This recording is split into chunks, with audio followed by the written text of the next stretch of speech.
You're listening to Jump on the Bat-Wagon, hosted by the Watchtower Database.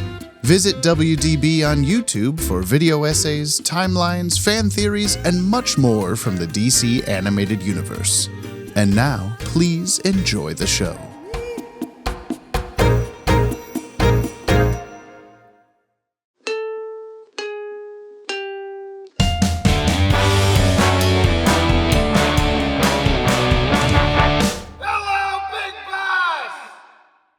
Did you want to start recording because you wanted to look up if stupidassholeswatchbatman.com was already taken and whether we should take it? Yeah, I figure like maybe we need to rebrand and stupidassholeswatchbatman.com. You censored yourself on accident. I didn't mean to. Sorry, I'm in the good place. Stupid assholes watch Batman. So they call people from Asheville, North Carolina. Yeah.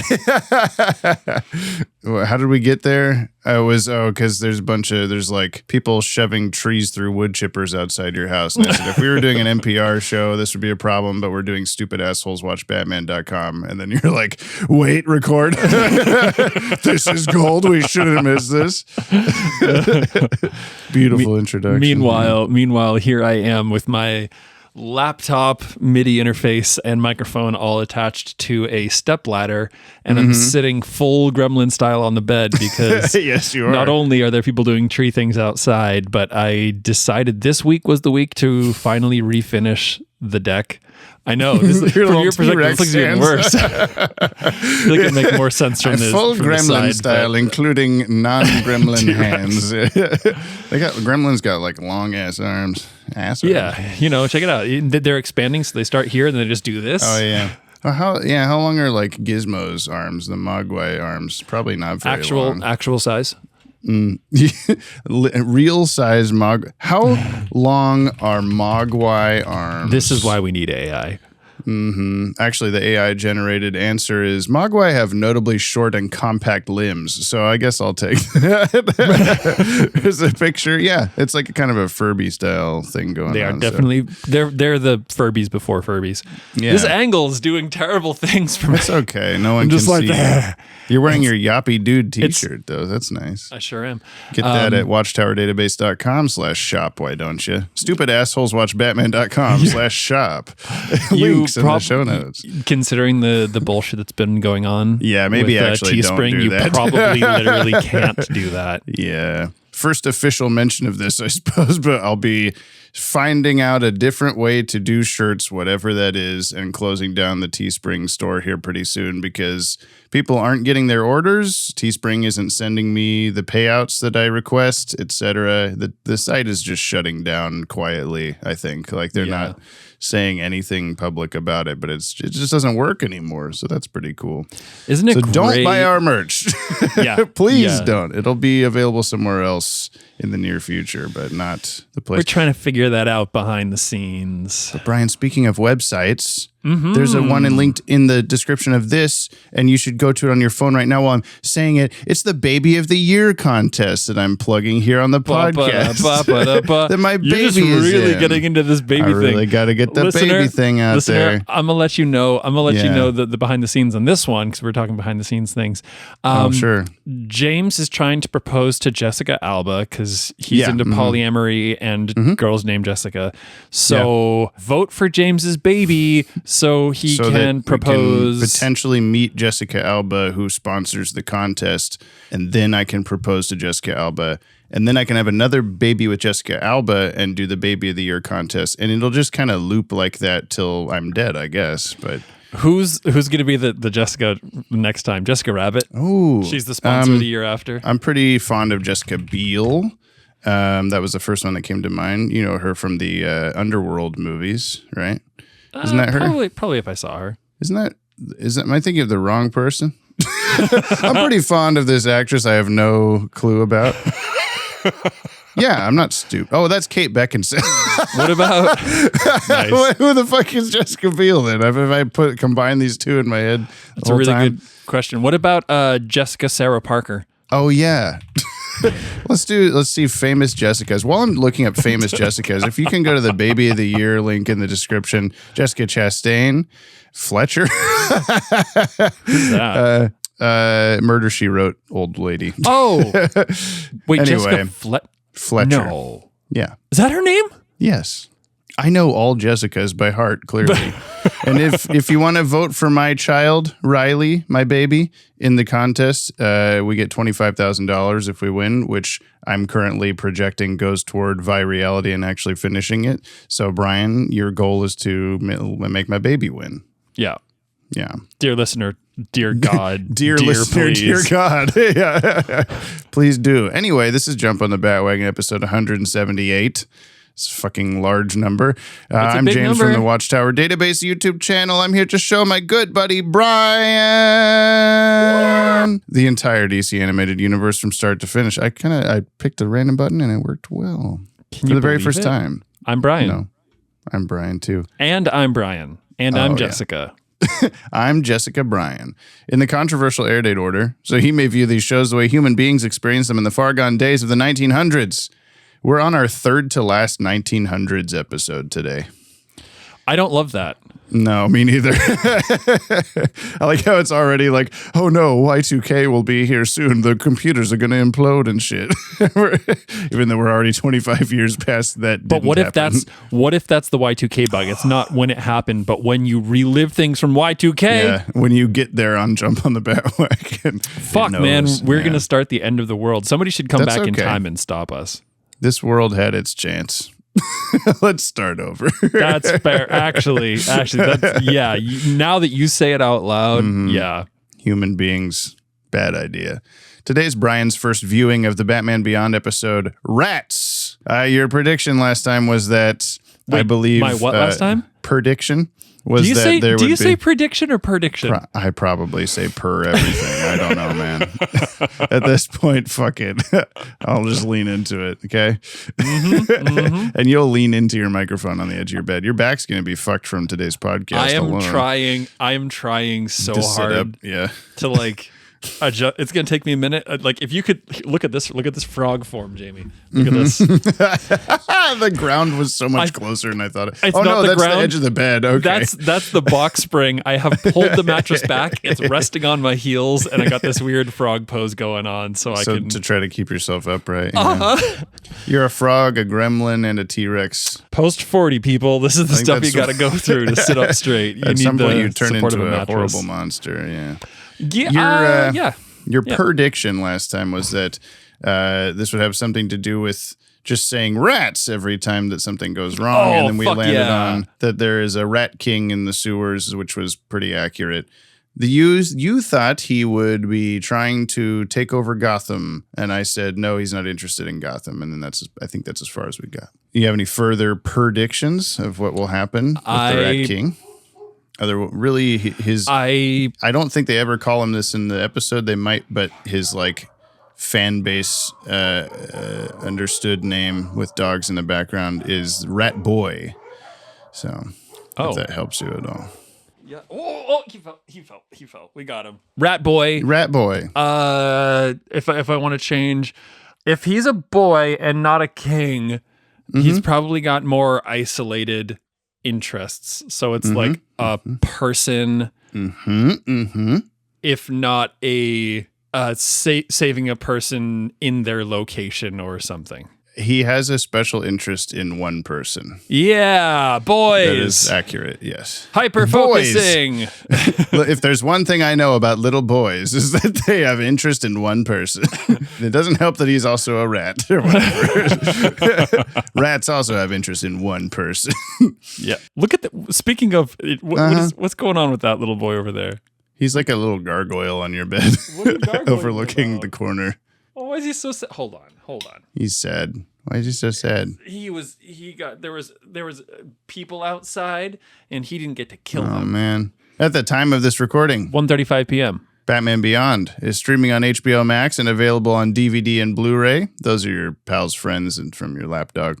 If you'd like to follow along, you can head over to watchtowerdatabase.com/resources. Brian, the link is in the show notes. I was looking at him when I said that. This first aired Saturday, November 20th, 1999 at 9 a.m. on Kids WB. 1 week after our last episode, Once Burned, which I forgot to change. That actually should be 1 week after our last episode, hooked up, like I'm typing it, even though it doesn't matter, I already said it. This error number 22 and produced number 22. That's the same number we drink liquid. Do you have liquid to drink? You sure do. Pop that shit. I do love that sound. This was written by Rich Fogel, who previously notably wrote Stealin' McGorry's, Ghost in the Machine, Sins of the Father, Old Wounds, The Demon Reborn, which was our most recent Batman-Superman team-up. Also, didn't Apocalypse. You do Groma Penis? Now? No. That was Bob Goodman last time. Damn and he co-wrote World's Finest Part 1. It's directed by Kurt Gaeta, who previously notably directed Lesak Part 2, Stealin' McGorry's, Livewire, Brave New Metropolis, Little Girl Lost, which is not Groma Penis. Little Girl Lost is the Supergirl origin story. Yeah. Sins of the Father, Old Wounds, Rebirth, Meltdown, Shriek, and Disappearing Inkway. What was the joke behind Stealin' McGorry's? Because that's just... We just said a funny word. I think that's the entire joke. This is the worst, best thing about having a podcast is that, like, especially like approaching 200 episodes in. Again, there's no way we can remember every joke, every instance. And you just hear something. I know we said this a million times. It's not a new thing, but... Just like every once in a while, like a Stealin' McGorry's will come out, and I chuckle because, like, that's like that's our level of humor. We say these things that we find funny, and then you kind of forget about them, and it just like fades into the distance, and then you rediscover Stealin' McGorry's, and it becomes funny again because you thought it was funny in the first place, but now it sounds like a joke coming from someone else. We are little boys, and we have interest in one person, and that one person is Stealin' McGorry. I put a Stealin' McGorry's in the last Watchtower Database video, and it had no context whatsoever. It was just that I was doing a bunch of math, and then I said, and then this thing happens in Stealin' McGorry. Sorry, stolen memories. My brain has been used heavily this day, or something like that. And I think it worked well on its own, but of course, if you listen to the podcast, you get the extra Easter egg. It's so funny because I feel like the Watchtower is what brought people into the podcast, and now we're like, but this is the real fan base here. The jokes are actually over in this place. The jokes are coming from inside the house. Music is by Shirley Walker, and animation is Coco/Dong Yang, just like always, baby. Please buy us a coffee. Check out the link in the description to send us a Yoppie beverage. Access some pretty shway exclusives like submitting episodes for us to revisit.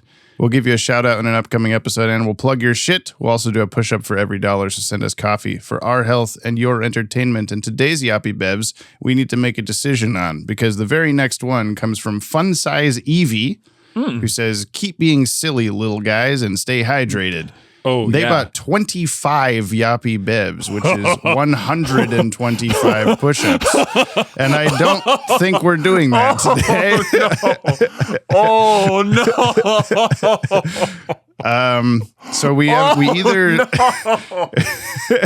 spread them out over the next like 5 podcasts, or we save that for this weekend when we're doing another in-person podcast episode with a group of people. We can maybe spread them out over the group of people. I think we should get everybody to do 125 push-ups. Yeah, okay. So instead, we'll revisit that one. But today's Yoppie Bevs come to us from Stephen Trollinger, who bought a Yoppie Bev. That's only 5 push-ups. That's nicer. We can do that. A cup of the good stuff from your fellow podcasters over at The Freedom Guild. Keep up the good work and let us know if you get to truly awful 90s Marvel fare. We probably won't, but maybe we'll finish this podcast in another 4 years and be upset that I'm sorry, it's over. Since you said that, my brain has already blocked out the name. What is it? The Freedom Guild. The Freedom Guild. What's the... And they linked a link tree, but the link is not working for me, so I Googled the Freedom Guild podcast, and all the results I think are them. This is a Dungeons and Dragons and oh so subtle political satire podcast. Yeah, it's Stephen Trolling. I see the name. It's that one. So thank you. And also go listen to their podcast. Everyone listening to this one. Where do I find... Oh no. Google.com. The Freedom Guild, the D&D podcast and the songs. Yes. Mm-hmm. Heck yeah.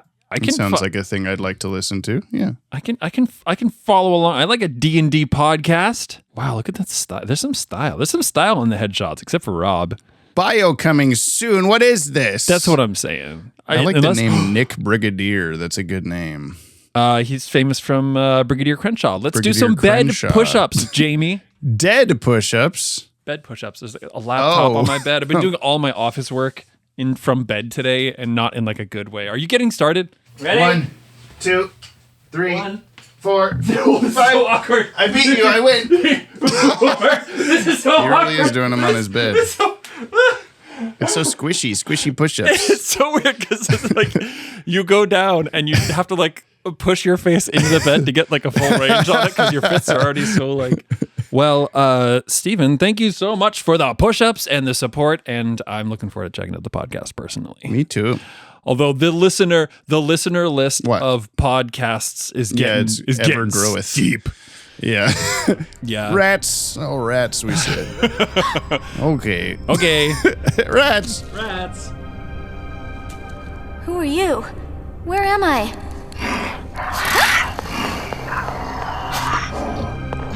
No! Stay back! Don't be scared. They're my friends. My name is Patrick, and this is my world. You live here? I collect things that no one else wants. See? You might say I'm kind of a pack rat. Would you like some jelly beans, Dana? How do you know my name? I know everything about you, Dana. That's why I brought you here. Rats. That's what I said after the episode. Rat fight. A gentleman's game. Rat fight. And then Laura was done like, around the world. that's just Beauty and the Beast. It It's sure even got the kind of flower. was, yeah. And I was like, oh, yeah, it really, yep, okay. He didn't have the flower in a thing that he would stay a rat boy forever if she didn't love him or whatever. But maybe we don't know. We didn't learn that part of his rat lore. Should we put rat hyphen in front of everything this episode, much like a Batman sort of deal? Rat Batman Beyond. Yeah. Or is it Ratman. Rat Beyond. Batman Rat Beyond? Or is it Ratman Rat Yond? Synup. If you're wondering, Jamie, you're not- Synup. Jamie, you're not answering my What question. you just watched. Synup. Jamie. Take a listen Jamie. to the synopsis. The short summary, which is sometimes kind of long. Rats. Rat synopsis? Rat Synopsis. Rat. What happened in Rats? Okay. Gonna work on. I realize I've been doing the like short and summary, which is sometimes kind of long thing too Kind of much. long. Uh-huh. So I'm gonna try to start embodying this again. Remind me if I forget next week. Say it as if you just flipped open the 1999 TV guide. Yeah. Okay. Yeah. After a premarital dispute, Off to a great start. Dana finds herself in captivity by a subterranean rat boy with ulterior motives.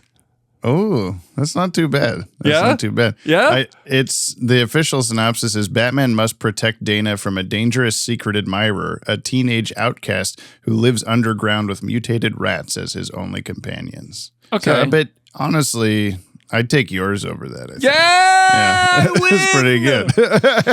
I win Rat-Yopsis. Just like every other week, you win the Rat Yapsis. That's going to be a shitty Yapisode guide. Like, okay, and then you get this one. It's actually good. Yeah, right? Oh, well, I guess that's the nice thing, though. Occasionally will come up, oh my all God, over this the one is place. one sentence. Yeah. Premarital dispute. I'll have to next. I was like, relationship kerfuffle? Yeah. Like, what am I? It's good. It's good. Okay. Yeah, I don't know how I feel about this one. I can't decide. It never veered far enough into, oh no, this is a horrible bad episode territory for me to go like, oh man, we'll just make fun of it the whole time. But it also never fully reached the height I think it could have, I guess. You compared it to Beauty and the Beast. Mm-hmm. It's a very like Stockholm syndrome that didn't quite get far enough. Like she just the whole time she's just going, ew, no, get away from me. And then they blow him up and they escape. Like there's not really anything interesting happening, but it was still like creepy and the rat animations were interesting. And It was, I don't know. It was creepy, but not. It was creepy, but not quite creepy enough. Yeah. It was dramatic, but not quite dramatic enough.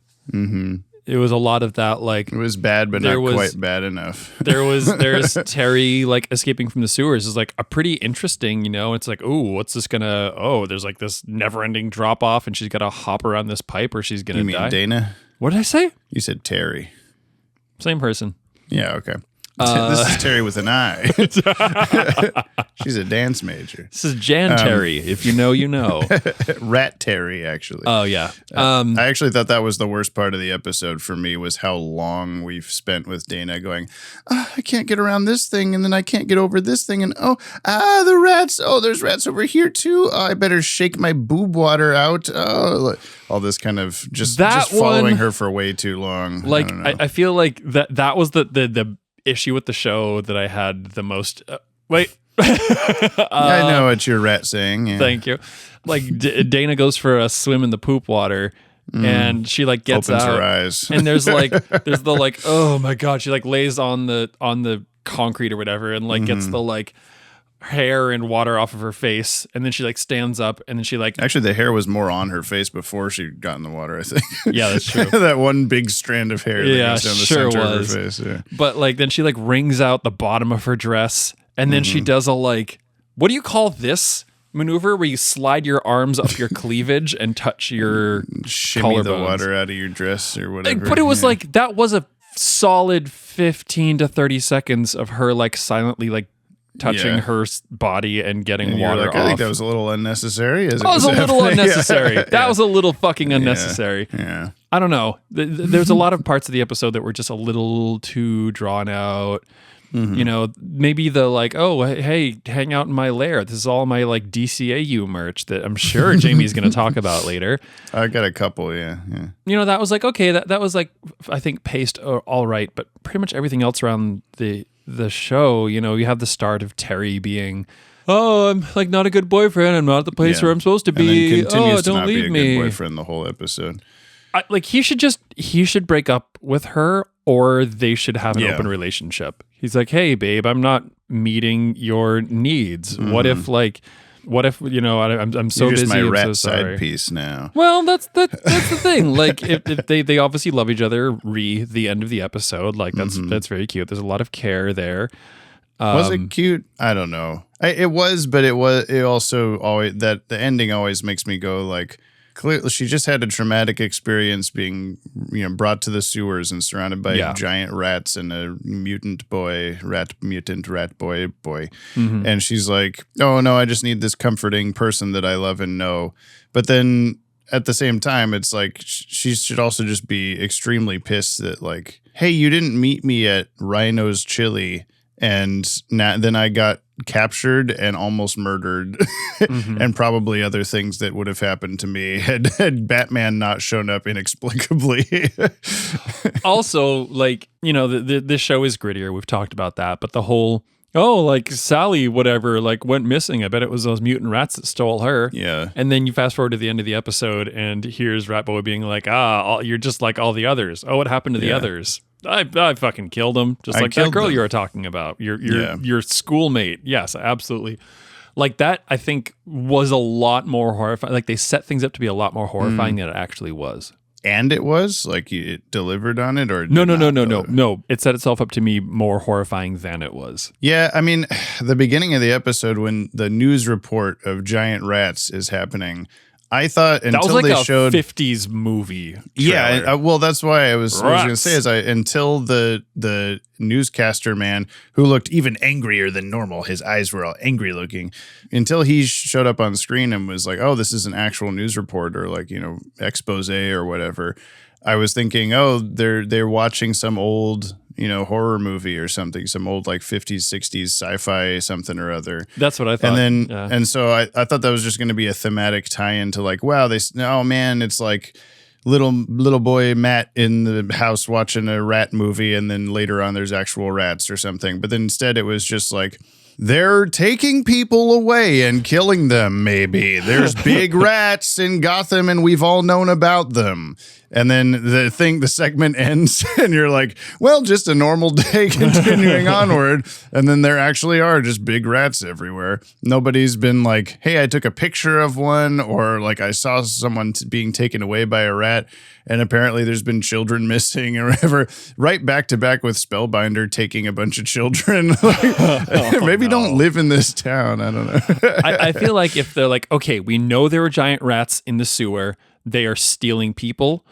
Here's the reality of this one. You do something about it. You're not going to just go, is it happening? Like, wow, there's giant rats that are stealing people. Look out. Cool. Like, everyone continue going to school and let your daughter leave the house by herself. Yeah. This is all fine. Yeah, it's theoretically overprotective father man should have been like, hi, there's been news reports of giant rats, and I think I just saw one outside. I grabbed my golf club to go smack in the face. Right. My golf club that always sits next to my computer desk is where I keep it. It's my computer golf club. Rat. Yeah. Rat. Yeah. Computer. His rat club. I'm trying to like combine computer and club and rat. That had me the whole time thinking, why is his name Patrick? And all I could come up with was that the letters that spell rat are in Patrick. Yeah. Oh, wait, not in order. Not in the right order, but they're in there somewhere. As if they're like, oh, what kind of rat name can we give this guy that's not too on the nose? Well, Ratrick. Yeah. Yeah, basically. Come on, surely we can figure out a better one. Rattholomew. I mean, Bart also has the letters for rat, but yeah, but that's almost too obvious. I don't know. I wonder what led them to that, but Brat. Batman did actually do it. He went rats after he didn't capture the rats, which I didn't remember. So when you said, like, I people predicted. are going to say that, I did knew. predict it. I knew. We had the introduction finally of Mad Stan, which I think is probably a new favorite character of yours, the terrorist man that was attacking the library. Wait a minute. He's not a one-off? He's not a one-off. He's not a one-off? Yes! I knew you would like Mad Stan. Oh my God. There's just too much data. There's too much bullshit everywhere. I hate it all. We're all being overwhelmed and I'm going to blow it up. And also everyone's glued to their phones or whatever, like basically. I love that he's like, there's too much, like we're being like infiltrated by all this stuff all the time. His answer, blow up the library. Blow it up.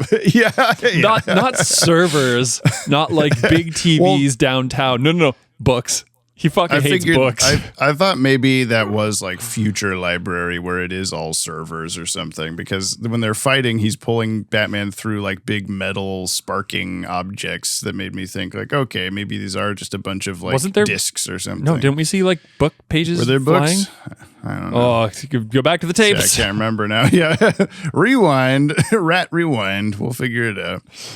But yeah, Mad Stan, as soon as I forgot he was in this episode, so when it was just like Mad Stan's at the library or whatever, I was like, oh, and then he's like, what now? And then it just cuts to him going, blow it all up. And I was like, yeah, Brian's gonna love this guy. And then you said, I love this guy. That was like the greatest. Like that was good editing and storyboarding too. Yeah. And it was like, oh, what are we gonna do now? And it cuts to like him, like Mad Stan, right, like his facing up 3/4 of the screen and just blow it up, screaming. Yeah, he almost doesn't look like he belongs in this show, like design wise. He looks like a Recess character or something. Yeah, it's just, like nothing about this guy fits. But I really, yeah. I love that Bruce is just like over the comms being like, hey, like don't get him started or you'll never get him to shut up. And he's like, oh, now which seems like a weird thing he would know. Like, why does Bruce Wayne, old man, know this about the guy? Like a fighting tactic to stop him. The only way that he would have interacted with him theoretically is whatever previous off-screen time Terry fought him, because Terry knows who he is. But he's just like, make sure you don't let him like get on a big rant about look, being too progressive. Matt Stan's a little bit of a conspiracy theorist. Don't let him. Don't ask him questions about anything in his personal life. And then he's already doing that. Yeah. When I was looking, gonna blow up your libraries. Also, the world is flat. Yeah, pretty much. When I was looking up trivs for this episode, we have some storyboards saved from it that I wasn't familiar enough with the Mad Stan fight to know like what if it was any different. But then watching it, I'm pretty sure there's like several shots missing from the fight. Like there's the bit where is trying to put handcuffs on him initially, and Mad Stan lifts his legs up, gets like a headlock of Batman in his legs, and then throws him off of him that way. Like he's weirdly adept at at like wrestling moves or something. Yeah, he's just straight WWE. Yeah, I think there was a lot more of that in this original storyboards, but I like that they still kept the where he like slams Batman's ears into the ground. That was like suplexes his ears into the floor. That was so ridiculous. Like that was the only thing that was missing was the sound of like one of those door stops. Yeah. Yeah, he comes up and does it. I would be interested. I don't think we got a legacy mail this time, but it would have been the perfect, instead of choosing Rat Boy as his opponent, he has to choose Mad Stan, I'm sure. Oh my God. Wait, so we need to... Messaging him. Come on, man. What's up? What are you doing? Hold on. Well, since you couldn't figure out what the fuck you were trying to do, we have a new review on Apple Podcasts. Yay! Please give us a follow or subscribe wherever you may be listening to this and leave us a 5-star review on your podcatcher of choice. You'll damn well hear it read on the show. This is from King White Lotus, who says, best of I'm coming. Only disappointed is no I'm coming from Lex Luthor on the soundboard. That's from a long time from now. You'll forget that he even said that. Other than that, it's a great podcast to listen if you're an old person like me that has nostalgia for the DCAU and you think every episode was great at the time and then understand why you have bad taste now. 5 stars. Thank you. I want to know your thoughts on BTAS. Rats. Oh. Rats. B-Rats. RTAS. Rat Boy, the animated series. Wasn't there like a Bat Boy in like tabloids for a long time? Like you go to the grocery store and it'd be like, oh, Bat Boy sighted again kind of a thing. You know what I'm talking about? Oh, you're talking like National Enquirer. Yeah. Oh, yeah. Yeah, totally. That's what this guy looks a lot like is the Bat Oh, Boy. you're not wrong. I wonder if that's... Visual basis or something. Yeah. You got like the big front teeth, the big ears, the bald head. Okay, I had to update Discord. So you did? Rewinding. Hey, Legacy, you got like 10, 15, maybe 20 minutes. We're gonna need a Mad Stan doing wrestling moves versus the Milkman kind of thing. Just come up with it right now. Just come up with it right now, says Jamie. Okay, thanks. Love you, baby. Okay. Let's talk about the rat cast of this episode. We have our main returning players, Will Friedle as Terry McGinnis / Batman, Kevin Conroy as Bruce Wayne, Lauren Tom as Dana Tan. Then we have Taron Noah Smith as Patrick. This is his only DCAU acting credit.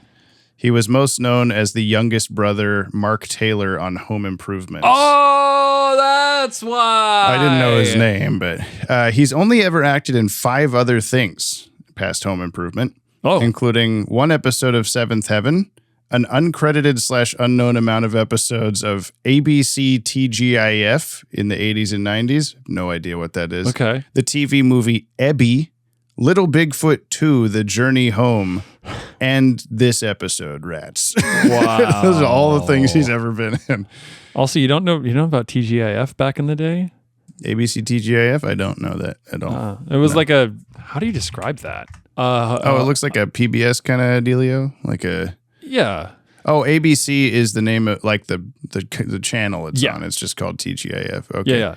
IMDb listed it as ABC TGIF, like as if that was the full just one letters. Yeah, just letter title thing. It's actually an acronym for Always Be Counting the Good. No. I was making sure that Taron Noah Smith didn't die after those 5 things, and no, he did not. He's still alive. So he just stopped acting, I guess. We have Henry Rollins as Mad Stan. No way! I was hoping he would just know who this was. Are you fucking serious? Yep. He plays Spider in Johnny Mnemonic. He was the voice of Zahir in 13 episodes of The Legend of Korra, who was the main antagonist of season 3, which I also didn't realize. Bald airbender bad guy. And of course, lead singer of Black Flag, and also later the Rollins Band from 87 to 2006. So there you go, Henry Rollins. He's here. He's also going to he'll be back as Mad Stan. Fuck yeah. There's also, if you want to get real specific, there's There's a comic adjacent. Well, if not directly related. Marvel, unfortunately for you. Oh my God, I hate Marvel. Song that the Rollins Band did called Ghost Rider. Oh, okay. Which is all about Ghost Rider. Is it in the Ghost Rider movie? Hero. No, it's from like 1992. Yeah, but it could still be in the movie. Oh. I don't know. Ghost Rider Rollins. Like the Nicolas Cage movie is what I'm talking about. That's what I want to know. No, but it's in The Crow, apparently. Yes, that's where I first heard it. Well, there you go. Fucking Henry Rollins, the legend, the man who, oh my God. I have such a weird, not crush. I so appreciate this dude's like level of tenacity about himself and what he stands for. I think he's probably got some problematic notions. He's a little bit spiky about things, but in that like New York punk that you'd expect the singer of Black Flag to be spiky about. He's so intelligent. He's so fucking smart. He did like a bit, there's that YouTube channel, Big Think. He did a thing on a while ago. There's just like interviews with him or like one way or the other. And he's like kind of a piece of shit, but he's like very sincere about it. So it's like someone will be interviewing him. He's like, I don't want to fucking talk to you. And he'll like walk away. Blow it all up, he says. Yeah, just blow it all up. Fuck. That'll make you like Mad San even more now. New favorite DC. I have to like not to cover up my Bullock tattoo and get a Mad Stan tattoo. Yeah, the one you don't have yet. Yeah. Well, you could have both of them. That seems appropriate. One on each ankle. Yeah. Do a two-face of the two of them. The two halves of my personality. Cree Summer as Max, Yvette Lowenthal as Chelsea, Ryan O'Donoghue as Twip Matt McGinnis, Clyde Kusatsu as Mr. Tan, Dana's dad. He was previously Dr. Cornell in Little Girl Lost Part 2, who's, we're in a classroom and there's a comet globe on my desk and I'm going to tell you about how the comet's coming. And Coach Fitz in Rebirth Part 1. Hey, McGinnis, I saw you punch the guy first. Get off. Spit in his mouth. And then last we have Sean Donnellan as virtual anchor. No Richard Cheese this time. I know. Don Shonellan coming in hard. Sean Rat. Ben 10,000 in Ben 10 Ultimate Alien. He played Morbius in the Spider-Man 3 video game, and he has bit parts in a ton of other video games like Age of Mythology, Command & Conquer, EverQuest 2, and Grand Theft Auto 5. Oh, most of the... coming from my heart in some of this here. Command & Conquer. Oh my God, I remember that game. Also, EverQuest. Oh, God, EverQuest. Yeah, I played a little EverQuest at a friend's house in middle school and was like, well, I can't buy this game because I'll play it forever. So I never did. Never played it past then. Yeah, I spent like pre-World so of much time, World of Warcraft. Me and my best friend when I was younger used to take our segments of playing our characters. It was because he had a computer and I didn't, and it was just like, yeah, man, let's play that shit. Let's EverQuest. Hey, buddy, what are you doing? I got the itch. I gotta ride my bike over. We can play EverQuest. Literally. This is how it works. Yeah. Trivs. I got Trivs. Batman clearly cuffs Mad Stan's left hand, but after overthrowing Batman, there are no cuffs in subsequent shots. Yeah. I was thinking about that. I'm like, did he? Oh, I guess he didn't do the thing. My bad. You blew it up off screen. You blew it up. You were wondering about stuff on the shelves. There's only 3 things that I have. There's the toy monkey. When Dana is looking for a flashlight, she pushes a toy monkey aside, and it's the same Beppo monkey that Titano has around his neck on an island somewhere. Yeah. It's theoretically a bunch of other ones of those. We have the Magma Terrific Trio action figure. The Fantastic 3. Yeah, and I love that it's right when he says, like, I just have a bunch of stuff that nobody wants, or whatever. It's just Heroes action figure, yeah. Which is just like a not-so-subtle dig on top of the dig they've already done. They're just digging a hole at this point. Yeah, yeah. And then Toyman had a, like, stuffed bear with, like, sharp teeth. At one point, I think it was in Obsession, the Darcy episode where the Barbie doll one. I believe that's the same model of teddy bear that Dana sticks on a hockey stick and then sets on fire. Yeah, which I did have a bit. Maybe I deleted it, but it was sticking the teddy bear on the hockey stick. That doesn't work that way. Like you can't just stick the teddy bear on the hockey stick, and it is a little bit. She just kind of goes and it's just on there. Like she doesn't tape it on there. She doesn't do anything. It's just sticking. It just sticks the stick up its ass or something. Come on. Have you never seen Teddy Ruxpin? No. Oh God, I'm old. Yep. Just Google this real quick. One it's moment, like, please. It's like a teddy bear, and there's like a tape player inside it, and it had a big like pocket in its ass to hide. I think. I know this thing. Yeah, and so if it was like a Teddy Ruxpin, you could just like undo the Velcro on its butt, and stick it on there. Well, then we figured it out. Yeah, you're welcome. The man sitting next to Terry on the train seems to be the same one Batman saved in Hidden Agenda from all those like clacky Joker teeth up on the elevator thing. That dude just can't get a break. I know. He's also made cameos in Rebirth and Shriek, and he'll be back in a couple other background. He was in Shrek? He was in Shrek too. I feel like there was a commentary at some point where they described like basing that guy off of one of the crew members or something. Oh. And he looks vaguely Dan Reba-ish, but I don't know if that's accurate or not. Also, I'm just really hoping that Mad Stan is a Stan Berkowitz commentary. I'm going to get to that, yeah. Oh! You called it, basically. Swinging for the fence. Patrick does return in the Batman Beyond tie-in comic, back for revenge on Dana, having survived the explosion, but left with burns all over his body that disfigure him even further. Oh, no. Somehow it fixes his teeth, too. I've never quite understood that. Maybe they broke burned him off. Yeah, they blow it all up. The characters don't share any similarities in terms of their origin, but Rat Boy's affinity and ability to control rats is loosely reminiscent of Batman villain the Rat Catcher, Otis Flanagan, who was essentially the dog whisperer of rats, able to unleash hordes of the rodents on Gotham. What the fuck? You saw The Suicide Squad, I'm pretty sure, with the big starfish thing that's the bad guy. There was the Rat Catcher's daughter, Rat Catcher 2, was in that, and she unleashes the horde of rats all over Starro at the end of the movie. In the Watchtower Database's interview with writer Rich Fogel. Why are you touching yourself like you're trying to wring water out of your white dress? I was just pushing the water out of my dress, so I'm doing like this. Out of your Valentino white bag? Rich was asked if Patrick was the DCAU's version of Ratcatcher, to which he quickly, succinctly responded, no. He says the edict was to do more high school-themed stories rather than Terry leaving his teenager world to go fight someone else. Rats was a sort of Phantom of the Opera set in high school. Which I mentioned Phantom of the Opera because there was a bit in there where it had like a little sting that sounded like vaguely Phantom of the Opera-ish. It was just like some like organ burr burr burr kind of a thing. And I was like, that's not accidental. That's some cross between Phantom of the Opera and Beauty and the Beast. And he says, "Sing rats. Once again." Yeah, he just starts going off. Yeah, a strange duet. Last, I have Mad Stan stuff. His rant about information overload is similar to his character Spider and Johnny Mnemonic, both characters portrayed by Henry Rollins. And Mad Stan's appearance seems to have been modeled off of Rollins, though writer Stan Berkowitz has also confirmed the character was named after him. Whoa. Okay. What? I got a message. Oh. That says, believe it or not, I have a script for that episode already done, and I've forgotten to record it. I will have it done in like 5. Done. Hell yeah. Okay.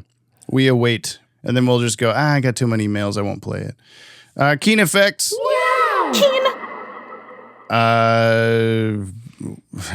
Exclamation point. Yeah, what did you mean flashlights. by that? You said that it was happening.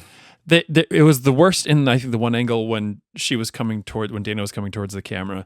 But it's like you have Terry, this, you mean? Yeah, I meant to say Terry with an I. Yeah. It's there's a highlight circle on the ground, and then there's the beam.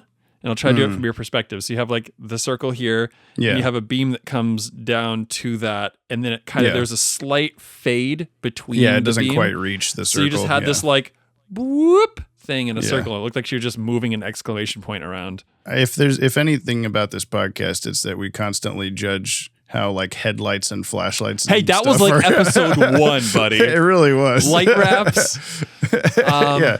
There's always like Batman animated series would like the car headlights, how those were portrayed would change like every episode. Like now it's a beam, now it's just a circle, now it's a lens flare, now it's all of them. And yeah, they still kind of do that sometimes. Like, I don't know, just do a flashlight. Who cares? Yeah.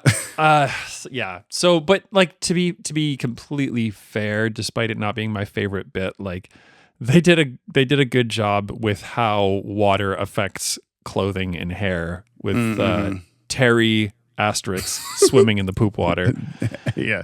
Yeah, it was just like everything was darker and slimier instead of just being like little drips or something. Yeah, that's one of those, like, there wasn't like a big keen anything, but it was like they did pretty good with that. I gotta spend a little too much time with it, actually.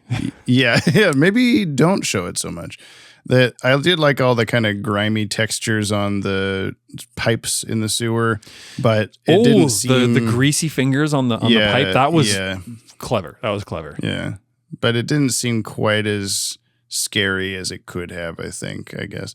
I think that might also be a symptom of the Blu-ray HDifying and kind of brightening up everything. Is like you can see too much. Like when she's down in the sewer and there's rats, like a billion rat eyeballs pop out of the shadows. And then she backs up and they all just kind of walk into the light and everything's really bright and fine. Yeah. And yeah, it would suck to just suddenly see like 50 rats coming toward you, but it could have been scarier, I think. And she also seemed very overly panicked about it and just kept falling down rocks and stuff. Oh my God. What did she Okay, let's go back to when she was she fleeing slammed into the fucking ground. Well, when she was before that, when she was fleeing rhinos, she was running down the alleyway from the two big rats. Then there's a building with a hole blown in it, and she runs that direction, trips on who knows what, and lands on like a mattress. Oh yeah, she lands like it was like as if they set that up for. They set up a crash pad and accidentally caught it in the camera in the framing. Yeah. Like what? One, why would you run into a building that has a hole blown out the side of it? It reminded me of when we filmed my high school senior project movie. There was Brigadier Crenshaw. We've already mentioned it on the podcast. It was fuck. What's it? Is it Nick Crenshaw? Oh yeah, I think so. Nick Brigadier. I'm sorry. Why did I? Yeah, it wasn't even Crenshaw at all. I'm an idiot. Yeah, we had a bit where we're walking on like a gravel trail, and I needed John, who was on for Critters, that same John. I needed him to like fall down to his knees, and he was like, but like the gravel, and we're all like 17, like whatever. We're like, just do it anyway. Yeah, but he like he asked us to put a bunch of like tree branch like fluff down there for him so that he could kneel. And in the movie, he just suddenly kneels down on this perfect plop of tree pieces that was like that wasn't there before. So it like reminded me of that when she just falls on like a bag or something. That's just why was that there? Yeah, it's just totally one of those big airbags that like slightly deflates when she hits it. It actually does have give to it as well, and you're like, what? You'd expect it to be the wires rubble. Actually. You expect it to be rubble from the hole blown in the side of this building. Instead, she's just like, this mattress. I think the probably single actual keen effect in the episode, other than maybe the finger grease thing, was them flying out of the explosion place near the end was kind of neat looking, like the fire kind of wrapping around them and then blasting out of the sewer hole. And I guess the big rats in shadow was kind of keen, not necessarily when they're just sitting there, but when they're like, what's that? And the camera cuts just to the last like 3 frames of the rat leaving the window. Like that was kind of creepy. Like, I don't know. Did I see that right or whatever? We got Jordan Blumen's Musical Minute. Hey, music. Hey. Such a good line. I'm supposed to play this for you before his message, but I'm not including it in the podcast. He just said to make sure you hear it. Oh, okay. So this is a Jack Ryder segment. He's keeping them Discord exclusive. Should we let people know that there's Discord exclusive things? Yeah, maybe I'll keep what I just said in, but you don't get to hear it, and then it goes cut to the next part. But you can go on the Discord server to actually hear. Oh, the Jack there you Ryder go, shit. Jamie. Wow, so clever. There I go. Here it is. Just kidding for everyone else. Wait, where do you find the Discord server? In the bio? It's linked in the show notes of this show that you're listening to. Look, now we're back. You didn't get to hear that, but he mentioned Batman being able to fly now, and it reminded me of, at the very end, as much as I said it was keen when they shot out of the sewers, it then cuts to a shot of Batman just floating upward and landing on a building. His rocket boots aren't on, his wings aren't out. He just like floats up and puts Dana on the building. Maybe it was momentum from flying or something. Yeah, maybe he's gotten really good at like cutting the boosters at the right moment. Yeah, and I guess feather light didn't landing. feel quite right. No. But here's Jordan's actual Rats musical moment. Rats. Now over to the musical minute. I really liked the dramatic documentary style music at the beginning. I thought that was neat for the news bite at the beginning, and I really liked the sort of horror movie-esque stuff going on with the rat guy getting Dana lots of high strings and discordant notes and stuff. And of course the fight scenes always sound cool.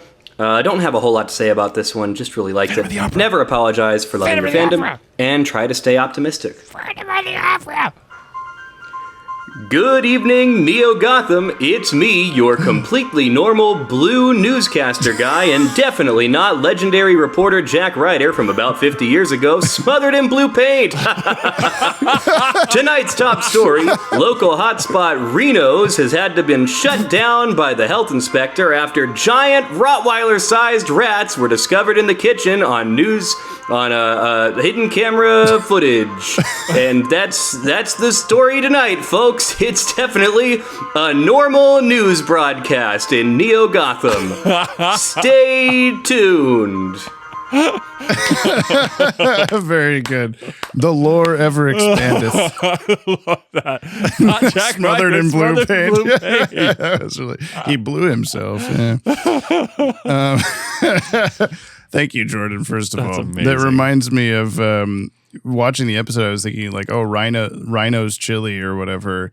The building has like a rhino horn kind of thing in it. I was like, oh, that's a clever, construction. But then it made me think like there was that like thug of the ventriloquist named Rhino in Batman the Animated Series. Oh, and shit. I like to think now that that's what he went on to do, is open a chili place. And it's like 50 years later, so there's no way Yeah. it's just him, but he's made a chain that's so His successful. whole Rhino family. Yeah, that was actually his last name. Yeah. Oh my God, dude, that's incredible. This episode really did make me want chili. I was like, that sounds pretty good. Then get some chili. What are you waiting for? Oh, you looked around like, idiot? Yeah, no, I heard a phantom, not so Of the phantom opera. buzz. Yeah. Do you hear that? No, I don't. Okay, never mind. Okay. Where's Clayface? He's the poop on Dana, aka Terry's hands and feet. That was the ending with like, just shut up, and they hug, and then they're walking away and like, let's get you home. You smell like shit. You are absolutely caked in human fecal matter. The fact that she was like attempting to eat chili while had like shit up to her I know. like Well, forearms. That's why I was like, please don't eat that. And then she's like, I'm just not hungry. I'm like, okay, good. I got shit in my eyes. I open them underwater. Oh my God! Why? Yeah, so much of that. So much of that. She had her go up to Terry at the end, like, shut up, McGinnis, just kiss me. And he's like, I'd rather we'll take a shower first, please. Like, it's pretty disgusting. Can you actually eat soap, please? Just eat a little bit of soap. Like, Batman's usefulness. What did Batman do? Did he get a 10 or only a 2? I really gotta know. Tell me now, what is Batman's usefulness? Now. And I will say, will you? Legacy did send me kind of options for other verses of that song, so we may be very slowly working toward a full version of this song. Holy shit. I can't promise when it'll happen, but let's see. I guess if we're counting Terry and Batman as the same character, because they are, he stopped Mad Stan and he stopped the rats, but Dana accidentally blew up the rat place with the comically placed vats of toxic waste in a pool outside his house. What are we gonna do with all of this explosive nuclear waste? Let's build a swimming pool in the sewers and just throw it in there. Don't worry about it. I guess the idea was to just be like, well, if you had any question why the rats are big, it's because they've been like snacking on this or something. But at the same time, it was just such a cartoonish Teenage Mutant Ninja Turtles vat of green slime. Flammable. But yeah, Batman also didn't make it to his date. Yeah. No, he didn't. He didn't make it to his date. He kind of sucked. Give him like a 3. I never think of these shits ahead of time. I really got to get better at that. Do you have anything while I'm thinking? Let's see. He saved himself. He saved Terry. He I mean, he killed Saved himself. all the life in those sewers and probably caused some structural damage. Yeah, Yeah, he's to the probably city. like Yeah. I'm gonna give him like a 2.7 overflowing to go containers of chili out of 10. Okay. I also don't think of these ahead of time, Jamie. Well, I'm going to give him a 3. I'll be there for you out of 10. When the rats start to fall. What did we have? We had a bunch of I'll be there for yous. Mm-hmm. Uses. I'll be there for you. Rats. And then we had another, I'll be back. Just a lot of like famous TV and movie quotes. That was one of those, like, I'm the storyboard artist and Dana's dad is mad. And so he's going to go like this and points really dramatically at you. Yeah. But he doesn't say you or Terry or anything. He just says, like, if anything happened to my daughter, I'll be back. And he's just pointing at him. And I'm like, what? Like, I guess it looks cool, but Terry should have just been like, okay, why were you pointing at me? Like, what did that have to do with anything? Drama. Yeah, he's doing a pose. He's just doing this, like, pulls his hat down kind of thing or something. He said, you better reconsider your course of action. Yeah, boy. Yeah, exactly. Jamie, is this episode... No, not yet. First, we have Thoughts of the Week from Dylan Pollock. Coming up next, it's another guest appearance from our favorite visiting superhero. Dylan, you son of a bitch. I got Predator in the mail. Here's Rats. It's time for the Thoughts of the Week from Dylan Pollock on rats, or rats, referring in forlorn. We live in sewers, love in sewers, and our hearts are torn. I hope somebody out there got that Hey Arnold reference. There's a new guy in town, and he's plaguing Dana. Get it? Plaguing her? Honestly, I think the older I get, the more I'm like, Mad Stan ain't so bad. He's usually not trying to kill anybody, he just fights systems. Also, Henry Rollins kind of rules, so that's my feelings on Mad Stan. Once he's on a rant, he's unstoppable. Wait, do rants make Mad Stan stronger? Is that a thing? Anyway, Rat Boy's name is Patrick. More like Ratrick. Right? There it is. Okay, that was low hanging. We met you there, Dylan. Eventually, Dana swims in sewer water, so she's got bigger problems by now and definitely has some kind of disease. Yeah. So at the end of the day, the boy with the crush ain't that big a deal. Also, Batman can fly. Why does he not have Dana just jump on his back at some point or carry her and fly? Why is he fighting the rats? Well, it kind of feels like a reference to The Princess Bride with the rodents of unusual size. Rodents of unusual size. That's so good. I don't think they actually exist. I guess it's true what they say, though, boys. Mice guys finish last. Thank you. Thank you. I'll leave now. Thank you. Wait, no, I won't. It's time to go to the week. James' favorite part. Yes. If you could have an exotic pet, what exotic pet would you have? And why is it a raccoon? Also, did I ask this before? It's getting hard to remember my questions of the week. Okay, I love you. Bye-bye. You might have, but I don't. I'm not big into weird pets, so I don't know. Oh, I am super there. Raccoon would be very high on the list. The theater I used to work at, we may or may not have. There was stray cats outside. We fed the stray cats. That also meant that we fed the raccoons. Rats. Then we started opening the doors and trying to feed the raccoons further and further inside the lobby. And then there'd be times where you just like walk out into the lobby and there's like 3 raccoons with their like hands on the glass, just like looking at you with big puppy dog eyes. Raccoons can be cute as long as they're not going to attack you or whatever. Oh, they're not going to attack you. They're just going to eat your food. Raccoon, very high on the list. I always wanted, when I was a kid, I wanted a basilisk lizard. And my mom was like, what do you want with that? I'm like, I just want them to like run around the bathtub because they can run on water. And she's like, you're an idiot. I'm like, bathtub lizard though. But bathtub lizard. Whether exotic. And oh my God. Brian's got options. 3-toed sloth. Enough for me. Holy fucking shit. 3-toed sloth, probably the cutest animal in the world. Poison Ivy's got some extras if you need. Not that kind of sloth. 3-toed sloth. I think that one is more of a 2-toed sloth. Like the orange ones, the 3-toed. They're gray and they're super fucking cute. And they get moss on their back. Like their back turns green or lichen or something. Oh my God. This guy. What else? Capybaras.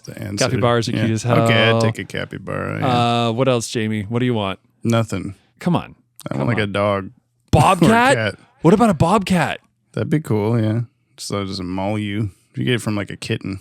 Yeah. Something. Oh, that'd be cute. They're big cat, big paws.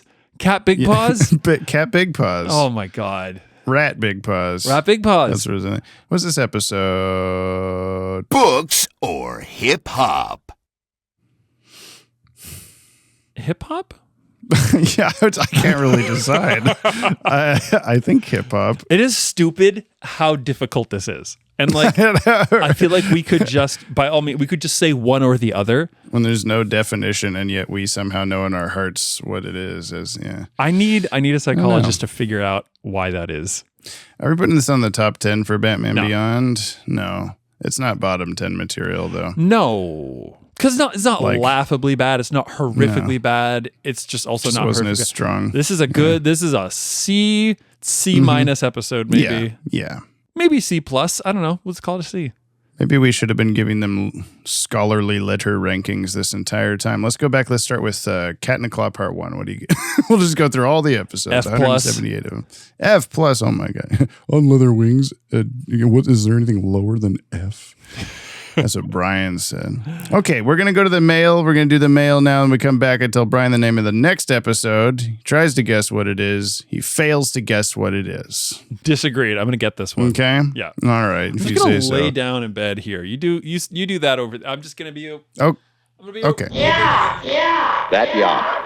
That one small extra yacht. Put it over. We drop What we drop? our weekly yachts. Oh yeah, those. Into the comment box. There sure was a lot. Now Jamie's mad. Too bad we're all. At least I am. Just Dylan Pollock. If you want to reach out to us like the fire hand at the end of World's Finest Part 3, you can send a short-ass email, an email for your ass, or a 60-second voice message to batwagonpod@gmail.com, or leave a comment on today's episode on YouTube or Spotify. But please do not spoil anything past this episode. For Brian, I get to reveal that Mad Stan comes back, I think, at least 2 more times. I'm here for what I say to Brian. This is comments and everything and emails and whatever. On the last episode, Hooked Up My Dog. We just got one from Legacy, so I'll play it now. It says, I was summoned. Here it is. Yeah, you were. What an opportunity I have this week. This week, I get to wrestle a man of rarely seen complexity. A man left behind by society, mocked and disregarded by the people of this grim and dystopian city. You ignore him, when for so long all he wanted was to be seen. Well, this week you will be seen. That's right, Mad Stan. We're gonna go one-on-one in an exploding barbed wire match. You and me. Calcium Crusher versus the C4 Shuffle. Dairy Driver versus the NR Clothesline. Mad Stan versus Milkman. You better throw back a hearty glass of milk, and may the best man win. You're gonna need the vitamin D. Good job, Legacy. Thank you for making that happen on such short notice. Like right mid-episode. That's I am impressed. It showed up at 2:45. It's 3:08 right now, so that was a really good timing. Good job. This is from Mega Man. We haven't heard from him in a little bit. Thoughts on Hooked Up? I'm surprised to hear that James thinks lines behind an arcade machine wouldn't happen because I'm younger than him, and I know for a fact that it did happen in the heyday of arcades. Really? That was what I was confused about. Jamie, you're old? I'm so old. I'm the oldest man. But I don't know. Every time I've been to an arcade, there's no line. Maybe the arcades I've been to are too small. Who knows? I mean, but you agreed. Yeah. Could be either way. I've never done that. Every time I go to an arcade and I want to go on a game and somebody's on it, I just go like, well, that sucks. I'll just come back. And then, it's empty. Cool. And I play at the end. Yeah, same. But if you have lines, then I'm jealous of how cool and good your arcade is. All right, get off my back. Right? Get off my rat. Is it Fun Spot in Laconia, New Hampshire? Or wait, where's Fun Spot? Is it Laconia? I don't know. Somebody answer me. Eric LeBeau says, rats? Or I'll have my hair the way you like it, with a big strand between my eyes that goes down my chin. Thank you, Eric, for saying that. We had some comments on that while we were watching it. With this still being a show from the far gone days of the 1900s, it's only fitting to do this. I'll be there for you. It's been a while since we landed on a middle-of-the-road episode for Beyond, but this is far from unwatchable. I think what hurts it the most is that the Mad Stan fight takes up a solid 3 minutes, which might not sound like a lot, but that's almost 16% of the episode, not counting the opening and end credits. No, that was Maybe it was just a pad time, but it feels disjointed, and there had to have been something more they could have done with that time. Come on, that's the best thing. That's all I really gotta say about this. Keep calming me up on. Honestly, I don't even want to think about this episode any longer, because the sewers just keep reminding me that Croc's been living here for a year now, and I just can't help. Wrong! Oh, great. Just want to... Croc, is that a cake? Wrong! What's that say on it? Happy anniversary. Thanks for being a good best friend. Wrong! You're my best friend, too. Oh, my goodness. What a wholesome ending to that. That's cute. Shoot. I'm also sorry that Croc's your best friend. I'm not... I'm sorry that you didn't understand the artistic genius that is Mad Stan. Yeah, that's true. Your opinion was wrong about this episode. This is from Lanola Cola, Tug on the Super Cape. They pray at night, they stalk at night, they're the rats. I think that's the same joke Dylan made, and I don't remember this Hey Arnold episode. I feel bad. I feel like maybe I did a few years ago remember it, and it's just left my brain completely because I haven't watched that in a long time.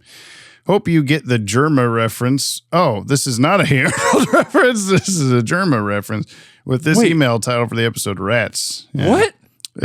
I looked this up too. It looks like it would have been like an our era of like when we were at your house for Weird Al and we were playing all those like meme songs, like early internet meme songs. It looks like it's one of those, but I couldn't find the original version. I just found all these remixes or like different versions he made later or something like that. But like Germa 985 sounds familiar. Germa? Yeah, exactly. Yeah. What the fuck? So I don't know. I'm sorry. We're so behind the times or ahead of the times here on this 1900s podcast. Yep. Rodents of Unusual Size / Phantom of the Opera Beyond.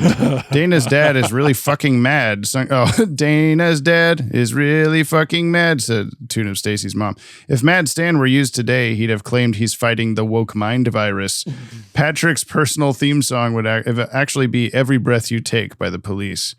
I know most listeners might add Patrick the Rat Boy to incel villains of the DCAU, but it is hard not to feel for him at times. In a world where splicing was a thing, he still gets ostracized for his half-animal appearance. Ooh. If you haven't done it already, can we get a That's Not How That Works for Dana being able to easily stick a teddy bear onto the hockey stick?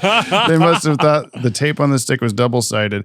I'll get back to y'all faster than the gray geysers at the end of the episode, Rats. Gray, that says fire. I don't know how I read gray. I'm dying. Till we up again. I'll do that. That's not how that works for me being able to talk. I think that'll help you. That's not how that works. Thanks, Lanola Cola. This is from Louisiana Purchase. Daw rats. I do not know why I sound so scared. Oh, boys, no time for silly names right now. Right now, it's time to talk about Rats, Batman Beyond. And first of all, I want to know if this is anybody's favorite episode, because I'm scared of you if it is. I don't want to know you. And another thing I want to know is, what's going on? What's with that guy? Why is he a sewer man? Why does he look like that? He's not a splicer. But then I remember World of Darkness, and he's one of them Feratus. I'm sorry to say. I don't like this episode. There's too many incels in Batman Beyond. And before I say goodbye, I'm going to do my best to do all rats. You are rats. Goodbye. Thank you. Yeah, I don't know why he looks like that, but he is one of them Feratus. I agree. You're one of them Feratus, ain't you? Ain't you? Banana Man says, okay. Just that? Just okay? Just no breath or anything. Okay. NVM 9040 says, is this a new favorite podcast? Who knows? Yes is the answer, I believe. Aww. You were looking for. Is that's a new listener? That's a new one. We gotta press a new applause button. Shit. Cooney Phoenix Y'all are going to make my propensity for saying dog in sentences worse with this one. Yeah, dog. Also, my dog. Also, this was a very memorable episode. Hooked Up, I believe. Maybe one of the ones I'd name if I asked to list Batman Beyond episodes I remember off the top of my head. I feel like it's a solid example of the way Beyond can balance both darker / more realistic than you might expect from a sci-fi superhero show for kids, while also still being that exciting kids cartoon. It's really been pretty cool to rewatch some of these episodes. I forget how good and impactful a number of them actually were. I just remember I liked them. It says, edit 5952 time code. This is when Dylan asked what our addictions were. Believe it or not, I mumbled to myself, "Oh, tea, I bet." Then heard Brian's answer and gasped, "You're so real for that." Yeah, that's okay. It's not Thanks, what tea did I say was basic before? Earl Grey. Earl Grey. Yeah. As I think I had a cup of it yesterday. Oh, you're so Sir basic. Yoppie Bat. I paused the podcast and ignored the comments to post my own and not spoil things for myself in the future. For you see, I, Sir Stephen Yoppie Bat, the Bat controller of the island of Sodork, recently jumped on the Bat-Wagon pulled by my high-speed express engine, Jim Gordon. Over the last 2 weeks at work, I've listened to 90 episodes of Jump on the Bat-Wagon. Is that even possible? 90 How many hours? 90 roughly episodes, 2 hours average, probably. A week, 45 divided by 5. I mean, that's like 8 episodes a day. Oh, disgusting. Stop. And I will catch up in 5 weeks' time. I originally boasted catching up in 5 weeks' time 2 weeks ago, but I suddenly realized last week that I never saw any of S-TAS or Batman Beyond, so I've temporarily put a speed restriction on the podcast, listening to a maximum of 4 episodes a night, as that is how many episodes I plan to watch until I finish it, and do the same with Batman Beyond. You're really useful podcasters. Useful. Huh? Okay. What? We gotta add that one to the website. Yeah, useful. We should start putting little review quotes from people. Useful. Useful.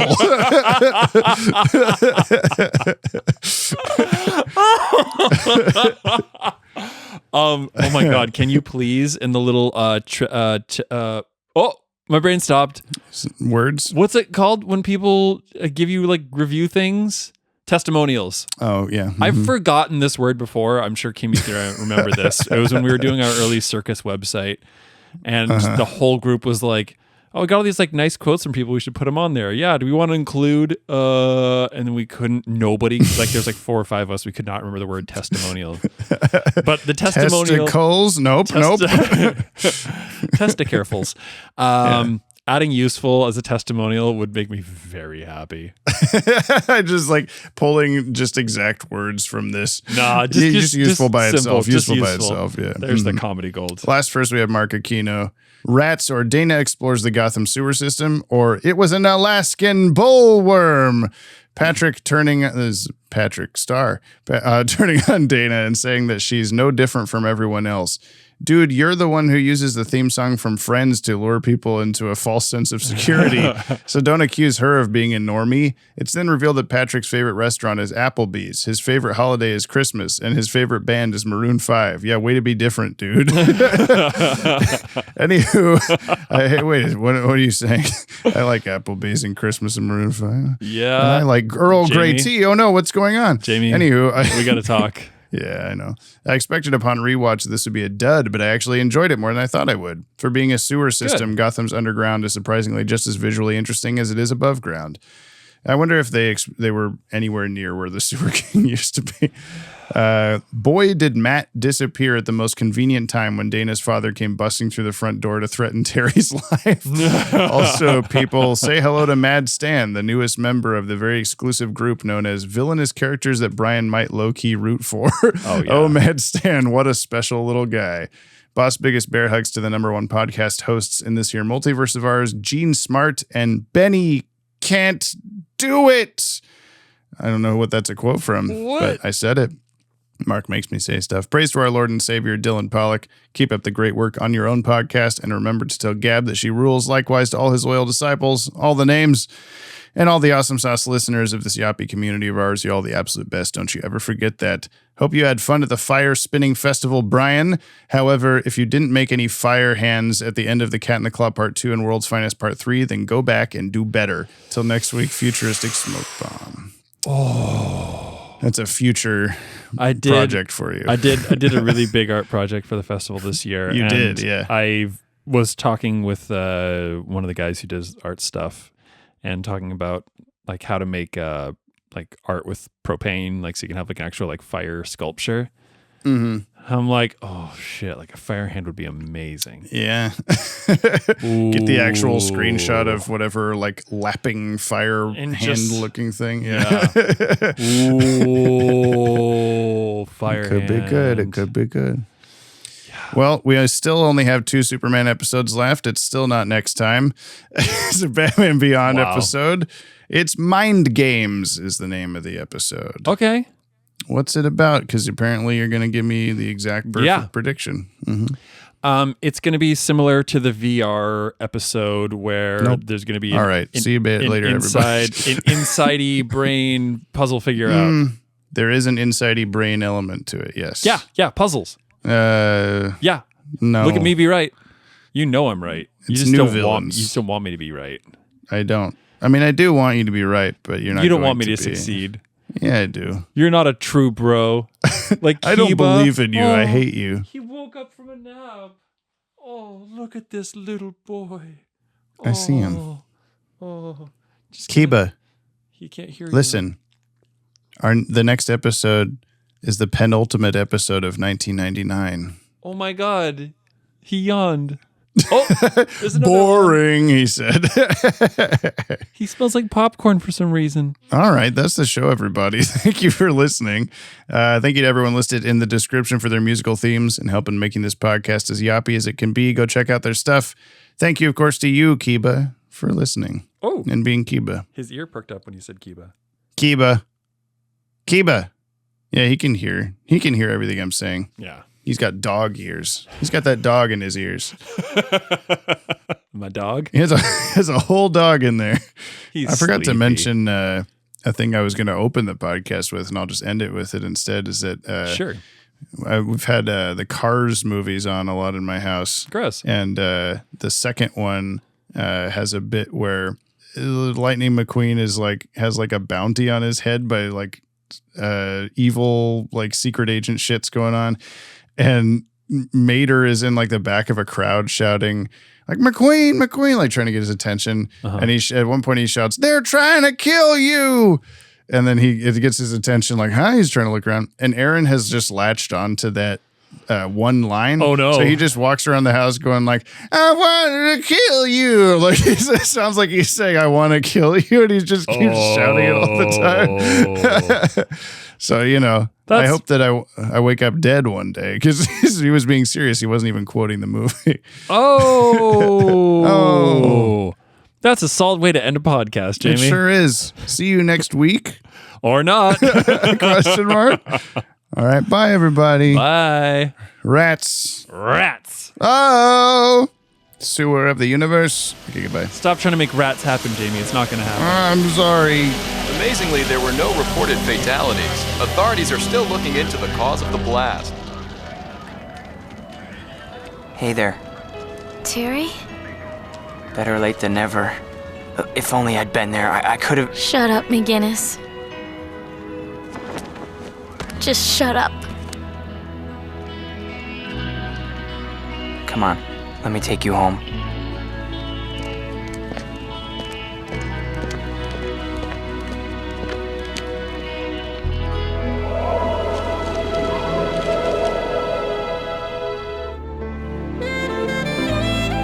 Jump on the Bat-Wagon is hosted and edited by yours truly, James Strecker, and co-hosted by yours Briley, Brian Maneely. This podcast is brought to you by the Watchtower Database, your one-stop shop for all things DC Animated Universe. To send us a Yoppie beverage, nab some sick show merch, or support us on Patreon, you can visit the links in today's show notes. And thank you very much. Please leave us a 5-star review on your app of choice and follow us wherever you listen to never miss a new show. and we'll see you next episode. Same PP time, same poo-poo channel.